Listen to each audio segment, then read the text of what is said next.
সামান্য টাকা নিয়ে বিবাদের জেরে প্রতিবেশীর হাতে খুন হলেন এক ব্যক্তি। সোমবার রাতে ঘটনাটি ঘটেছে শিলিগুড়ি শহর সংলগ্ন পোড়াঝাড় এলাকায়। শিলিগুড়ি মেট্রোপলিটন পুলিশের নিউ জলপাইগুড়ি থানার পুলিশ জানিয়েছেন, মৃত ব্যক্তির নাম সজল কর্মকার, বয়স 48। তিনি পেশায় রাজমিস্ত্রি ছিলেন। পরিবার ও স্থানীয় সূত্রে জানা গিয়েছে, মৃত সজল কর্মকার অভিযুক্তের কাছ থেকে কিছু টাকা ধার নিয়েছিলেন। তবে কিছু টাকা শোধ করার পর মাত্র 200 টাকা দেওয়া বাকি ছিল। ওই 200 টাকা নিয়ে বিবাদের ঘটনাতেই এই খুন বলে প্রাথমিক তদন্তে জানতে পেরেছে পুলিশ। ঘটনার পর অভিযুক্ত প্রতিবেশীকে গ্রেপ্তার করেছে নিউ জলপাইগুড়ি থানার পুলিশ। পুলিশ জানিয়েছে, ধৃতের নাম মন্টু বর্মন।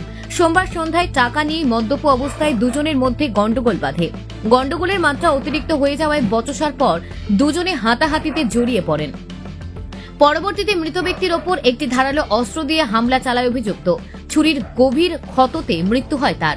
রক্তাক্ত অবস্থায় রাস্তাতেই পড়েছিল ওই ব্যক্তি। স্থানীয়দের কাছ থেকে তার পরিবার খবর পাওয়ার পর ঘটনাস্থলে এসে তাকে উত্তরবঙ্গ মেডিকেল কলেজ হাসপাতালে নিয়ে যায়।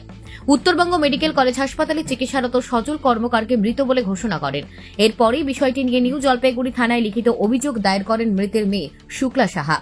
অভিযোগ পাওয়া মাত্রই ঘটনার তদন্তে নামে নিউ জলপাইগুড়ি থানার পুলিশ। গ্রেপ্তার করা হয় অভিযুক্ত মন্টু বর্মনকে। ধৃতকে আজ জলপাইগুড়ি আদালতে পেশ করা হয়।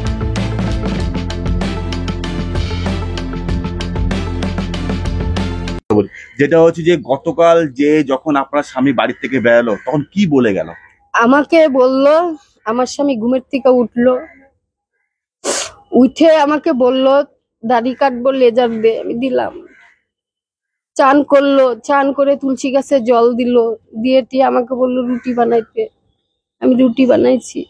আমাকে বললো একটা নতুন শার্ট বাইর করে দিয়ে, যে আমি শার্টটা বাইর করে দিচ্ছি। দেওয়ার পরে 2টা রুটি খাইলো। আমাকে বললো আমার কি কিছু বাজার লাগবে। আমি বলছি না, তুমি বন্ধুদের সাথে যাচ্ছ, ওর সাথেই গেছিল। তুমি বন্ধুদের সাথে যাচ্ছ, তুমি কি ভালো আসতে পারবা? আমাকে টাকা দিয়ে গেল, তুমি মাছ আনবা, দুধ আনবা। আমাকে পাঠাইছিল মেয়ের বাড়িতে, আমার নাতনির জ্বর, বলছে হসপিটালে নিয়ে ভর্তি করতে, কমতেছে না। আমি আসলাম, আইসে দেখি আমাকে কেউ তো জানায় নেই ফোন করে। এই ঘটনা কখন হচ্ছে আমি তো কিচ্ছু জানি না।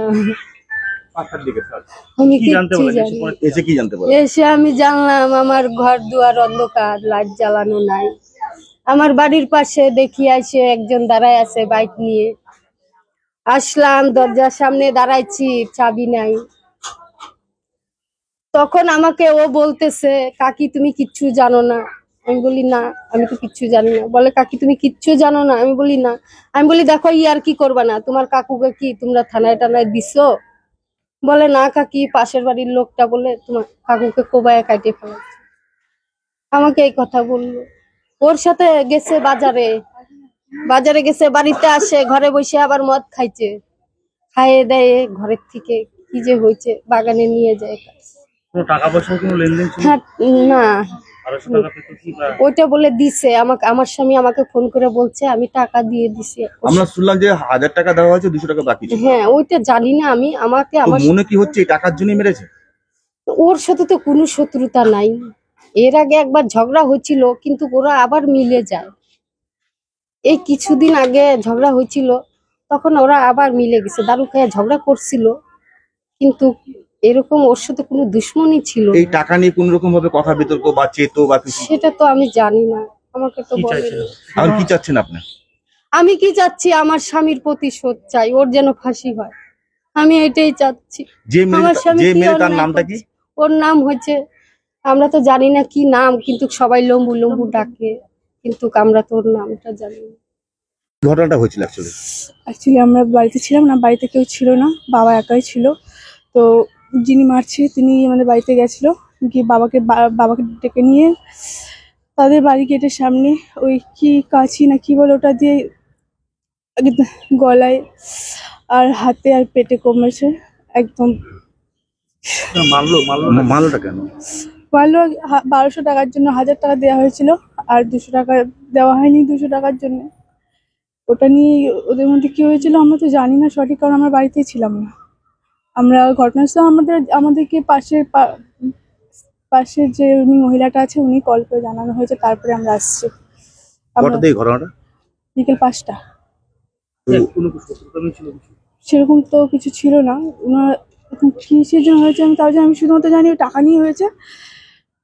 যারা মেরেছে তাদেরকে চিনেন, আপনার নাম জানেন? হ্যাঁ তাদের চিনি, তারা আমাদের পাশের বাড়িতেই থাকে, মন্টু বর্মন। আর ওনার স্ত্রী কি নাম ছিল আমি বলতে পারবো না। আমার বাবার নাম সজল কর্মকার, পোড়াঝাড় এলাকা। আর কি চাচ্ছেন আপনি? ফাঁসি সাজা, কারণ আমার বাবাকে যে করে যেমন করে মেরেছে ওদের ফাঁসি হওয়াই দরকার। এমন করে কোনো মানুষকে কেউ মারতে পারে না। বাবা কি করতেন? বাবা রাজমিস্ত্রির কাজ করতো। দারু মদ, 3 জনের মদ খাইলো, খাওয়ার পরে হাতাহাতি হয়েছে।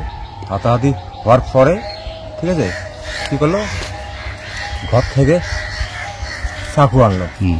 চাকু আনা প্রথম আনলো বুকের মধ্যে মারছে, এপাশে তারপরে মারছে এপাশে, লাস্টে মারছে এখানে এখানে যখন মারছে এই যে ওর যে ভুড়িটা পড়ে গেছে।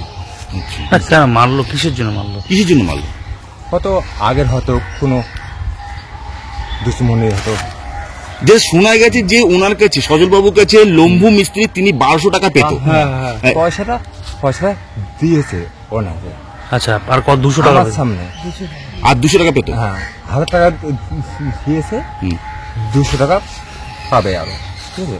ওই নিয়ে হয়তো একটু হাতাহাতি হয়েছে। হাতাহাতি হওয়ার পরে যে এরকম যে ঘটনাটা ঘটবে আমরা কোনো ভাবতে পারিনি। এটা হচ্ছে আমাদের ধারণার বাইরে।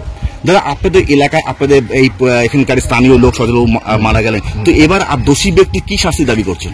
আমরা চাচ্ছি ঠিক আছে যে মাসে আমরা চাচ্ছি ওনাকে ফাঁসি দেওয়া। আপনার নামটা দাদা? ওনাকে চিত্ত রায়। চিত্ত রায়। আচ্ছা, যে মেরেছে তার নামটা কি?